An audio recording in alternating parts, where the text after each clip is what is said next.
မင်္ဂလာပါရှင်ဖြိုးရဲ့ PTG official account လေးကနေပြန်လည်ကြိုဆိုလိုက်ပါရယ်ဆိုတော့ဖြိုးရဲ့အရင် account နှစ်ခုလုံးကကြာသွားတဲ့အတွက်ကြောင့်မလို့ဖြိုးကပွဲကြိုသုံးသက်ချက်လေးကိုဒီ account လေးမှာပဲတင်ပေးသွားပါမယ်ရှင်ဆိုတော့ဒီနေ့မှာဖြိုးတို့ Champion League ပွဲစဉ်တွေဟာ Atalanta နဲ့ Bruges တို့ရဲ့ပွဲစဉ်လေးကိုရွေးချယ်သုံးသက်ပေးသွားပါမယ်တော့ Atalanta နဲ့ Bruges တို့ရဲ့ပွဲစဉ်မှာဆိုလို့ရှိရင် Atalanta ဘက်ကနေပြီးတော့ level 100 body ဈေးပေးလာပြီးတော့ဂိုးပေါင်းဈေးကိုတော့3လုံးတည်ရဖွင့်ပေးလာပါတယ်ဒီနေ့သင်းမနစ်ချန်ပီယံလိရှုံးထွက်အစဉ်ထိတ်တိုက်တွေ့ဆုံမှုနှစ်ကြိမ်ဟာဂိုးပေါင်းဈေးတွေကိုဖြိုးလို့ပြန်ကြည့်မယ်ဆိုလို့ရှိရင်ပထမကျော်အက်တလနာရဲ့အိမ်ကွင်းမှာဖွင့်ပေးခဲ့တဲ့ဂိုးပေါင်းဈေးဟာ3+40ဖြစ်ပြီးတော့ဒုတိယကျော်ဘလူးဂျက်ရဲ့အိမ်ကွင်းမှာဖွင့်ပေးခဲ့တဲ့ဂိုးပေါင်းဈေးဟာ2.100ရှိခဲ့တာကိုဖြိုးလို့တွေ့ရပါတယ်အဲ့တော့ပထမကျော်3+40ဂိုးပေါင်းဈေးပေးခဲ့တဲ့အချိန်ကဘလူးဂျက်အပေါ်အက်တလနာအကျိုးပေးခဲ့တဲ့ဘော်ဒီဈေးကိုဖြိုးလို့ပြန်ကြည့်မယ်ဆိုလို့ရှိရင်1.30ရှိခဲ့တာကိုတွေ့ရမှာဖြစ်ပြီးတော့ဒုတိယကျော်2.100ပေးခဲ့တဲ့အချိန်ကအက်တလနာနဲ့ဘော်ဒီဈေးကိုတော့ level 40တာရှိခဲ့တာဖြစ်ပါတယ်ဒါဆိုလို့ရှိရင်မနစ်ရာသီဒီနေ့ပထမအကျော်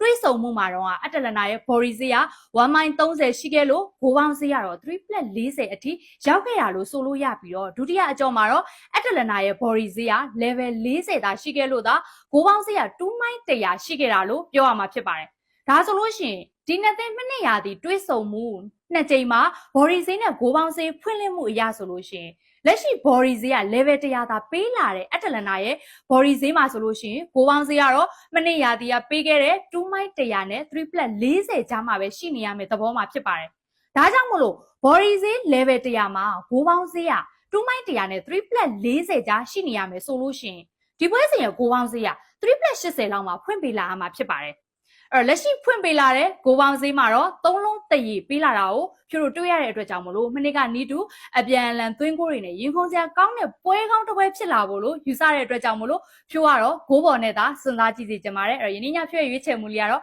အက်တလနာဂိုးဘော်ပဲဖြစ်ပါတယ်ဖြို့အကိုရီမောင်တွေအားလုံးအဆင်ပြေပါစေလို့ဆုမွန်ကောင်းတောင်းပါတယ်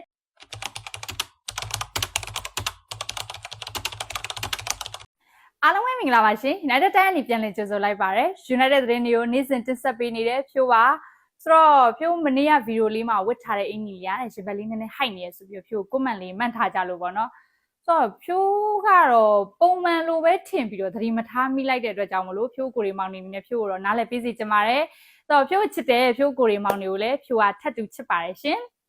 ဆိုတော့ဖြိုးတို့သတင်းလေးကိုသွားလိုက်ကြရအောင်မန်ယူနီးပြဖြစ်ချင်တဲ့ဇာဗီဟုတ်ပါတယ်အမိုရီတယောက်ရုံးကန်လာရမှုနဲ့အတူနီးပြပြောင်းမဲ့သတင်းတွေကစုပ်အမျိုးမျိုးကနေပြီးတော့သူ့ထံကအပြိုင်ထွက်လာတာပါအကယ်၍နီးပြပြောင်းခဲ့လို့ရှိရင်လေပရီးမီးယားလိမှာအောင်မြင်ပြီးသားအသားကျပြီးသားနီးပြပဲပြောင်းမယ်လို့သတင်းထွက်လာတယ်လို့မျိုးဇာဗီလိုမျိုးအင်္ဂလန်လိနဲ့ no experience နီးပြတွေနဲ့လည်းသတင်းထွက်လာပါတယ်Fabrizio Romano ရဲ့ latest YouTube သတင်းအရာဖော်ပြရမယ်ဆိုလို့ရှိရင်အမိုရီရဲ့အနာဂတ်ကဆက်ရှိနေတာဖြစ်ပြီးတော့ဘယ်နီးပြနဲ့မှဆက်သွယ်ထားခြင်းမရှိပါဘူးတဲ့လေဆိုတော့ပူရဲပိုင်ရှင်ဖြစ်သူစာဂျင်ကိုရိုင်ကလည်းအင်္ဂလန်နီးပြဟာစောက်ကိတ်နဲ့မကြာခင်ကတွဲဆုံထားတယ်ဆိုပေမဲ့လည်းနီးပြရာတို့အတွက်မဟုတ်ဘူးသိရပါတယ်စာဂျင်နေဖြင့် Manchester United ရဲ့နေ့စဉ်လှုပ်ဆောင်မှုမှာပါဝင်ပတ်သက်နေပြီးတော့အသင်းအပေါ်မှာအပြေးအဝအာရုံစိုက်ထားကြောင်းအီတလီသတင်းသမားကနေပြီးတော့အသိဖော်ပြထားပါတယ်လက်ရှိမှာ45နှစ်ရှိနေပြီဖြစ်တဲ့စပိန်နီးပြဖြစ်သူဇာဗီယာဆိုလို့ရှိရင်2021နိုဝင်ဘာကလေးကဘာစီလိုနာနီးပြရာထူးကနေ